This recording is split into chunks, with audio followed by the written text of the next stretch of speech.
Welcome to this Creative Instinct podcast production made for the Cambridgeshire Recovery Service, one of a series made by people navigating their recovery journey, driven by people who have been there and recognise the way.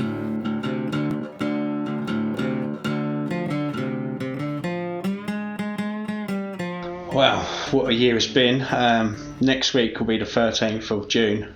That's a year clean and sober. And my life's just so much better now. It really is. My whole life, everything has changed. I've had to change a lot of things and I've had to work hard at doing this, you know. I was living in supported housing, and in December I managed to get my own flat by the council, which has given me my own independency, my own security, you know, my own, which I've said in my podcast before, I've never lived on my own. I've always either been codependent or I've lived with parents, or supported housing or dry housing. This is just, it's unreal. It's made me, it really has. But I wouldn't have been able to get it, I don't think, if I hadn't got sober and clean, because I would have just wasted my money on things. You know, I've got nice things, I've got nice TV, nice sofa, things like that. But it's my own head and my own headspace is, it's a safe place where I can, put my head down at night and go to sleep safe and comfortable, and wake up in the morning clear-headed and ready to go again. And it's somewhere which I'd like to get onto as well. Is a big thing for me is boundaries, and I've had to learn boundaries regarding friends, relationships, especially family. It's about having the power and the strength to say no sometimes. I've always been a people pleaser, and I've always wanted to do what everyone else wanted me to do, and it's taken time, and it's only been the last couple of months that I've realised that I don't have to make everyone around me happy. As long as I'm happy in my own head, as long as I'm doing what I want to do, and it's doing things safely and to make my recovery and my life stronger than what it already is. Early days I've always said, stick with the winners, and it's sticking with people in recovery that have been through it and going through it, avoiding situations, mixing with the wrong people and things like that, in my own social time. And it's having my own social time. I never really knew what the word wellbeing or capital was like. I thought it was just waking up in the morning, having a shower, that was your wellbeing. But now it's a bit more than that, and it's making decisions and doing things that I want to do, and it makes me happier and safer and stronger in my recovery. I've always been somebody that doesn't express his feelings and emotions and thought process and things like that with anyone. I've always held it in, and I explain it now like a bottle of Coke. If it's going to fizz up, then you just gently open it every now and again.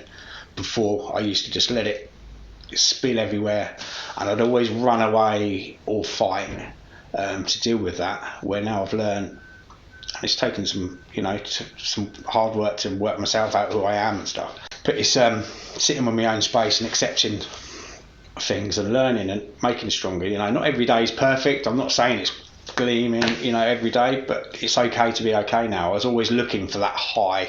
I was always looking to feel amazing all the time, and the more time and effort I put in to try and feel like that, I felt even worse.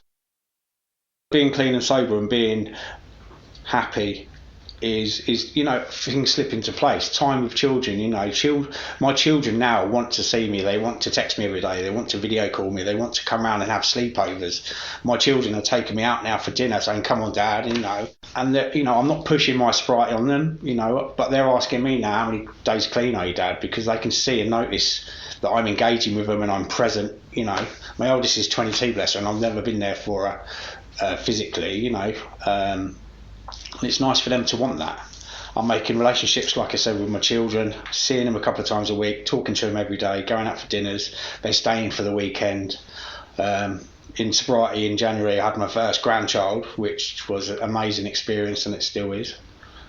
It's nice for them, and I'm able to do it. Sometimes I can be asked by a family member, "Can you do this? Can you do that?" Blah, blah, blah. And I will sit down now and think, right, not what I'm getting out of it or what they're getting out of it, of how do I feel now about doing it? How can I express to them that it's not in my best interest for my emotional feelings or my physical being of to do that. So I can sit and sometimes write a text to somebody in my family and say, right, I can't do it because of this, this, and this, and this. I won't hit the send button because my head's telling me, don't do this because they're going to say this, they're going to do this is going to happen, and it all catastrophizes and everything's gone to shit in my head. But as soon as I hit the send button and I send it, and 5 minutes later I get the reply, it's okay, you're really strong, I'm really proud of you, we really love you lots, it's no problem. And in my head I'm thinking, oh shit, I've got shakes, I've got panic attacks. And it's just my head going over and over something again that's not true. So it's just the same again. It's this, you gain strength through doing different things like that. Like I said in one of the podcasts before, I spent 3 months in a room, in a dark room, doing drugs, using alcohol, no friends, isolating. And I was, without even remembering, I was recording videos to myself as well, saying, please, help me. And that's not for any attention seeking or anything like that, and no one will ever see it apart from me. So it's horrible to see it. It really is. It makes me have goosebumps, and I don't think I will ever forget that desperation. I really won't. I listened to the podcast and it hit me with, I could physically feel the pain emotionally and physically when I heard that scared little boy in that man's body. And to be fair, when I heard it the first time, I didn't want people to hear it because I was quite embarrassed, and I thought I could have said a lot more. I could have said this and I could have said that, but I'm listening to it nearly a year later, 6 months later, for the strength I have at the time. But at the time, I think it was good to hear. My family have heard it, and they've all, and obviously a lot of people have heard it and have expressed how helpful it could be. But it's just sticking with it, on bad days, is pushing yourself a little bit more to either leave the house or just speak to somebody, get people's phone numbers and speak to other people that have been through it or going through it. And it doesn't help if you do it alone. Definitely, I've learned the hard way many years. I thought I could do it myself. Some people use fellowship meetings, some people use smart meetings, some people use CGL services. I wouldn't knock any of them, and if one doesn't work for you, then to give one a try, without a doubt. Through using recovery CAFs has been a major impact in my recovery over the last year.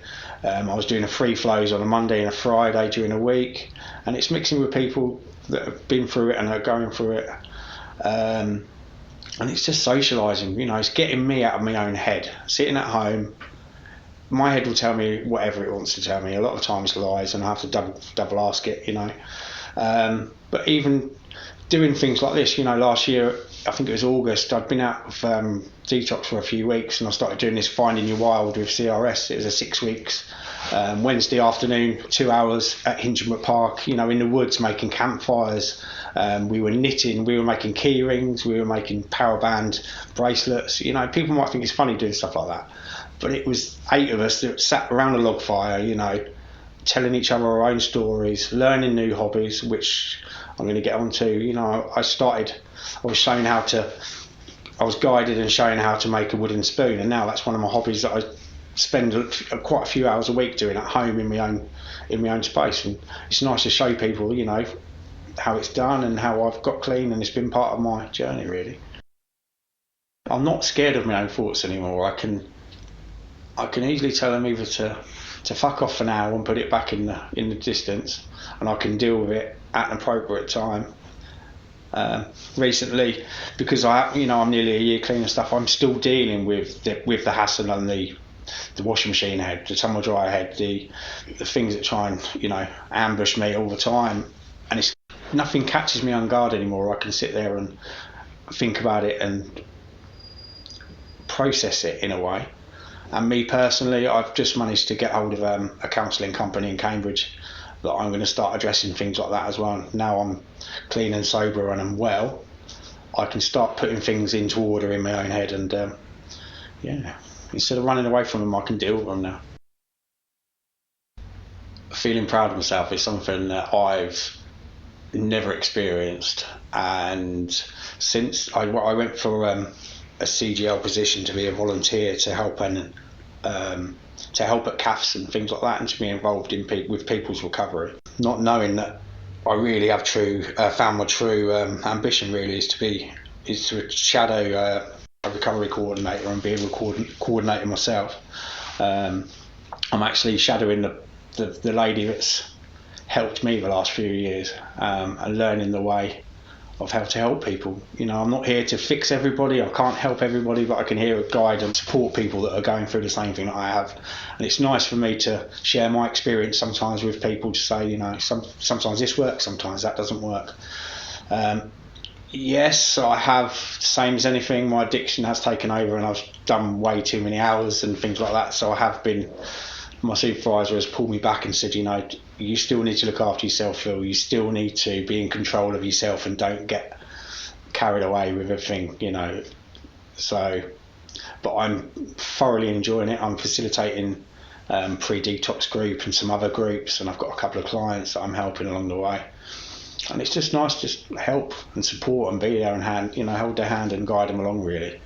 And it's nice for them. In my experience before, it was nice for me that I knew the person had been through the same sort of thing, and it's just comforting to be supported. I can walk through town now with my head held high. I'm not looking at the street, I'm not looking at the pavement, looking at my feet. I've got my head held high, my shoulders gone down, I'm just chilled, I'm just enjoying it. And yes, I am proud of myself. Your story can help others, and we'd love to hear it. Wherever you've been, wherever you are, how you got there, whatever, it's up to you.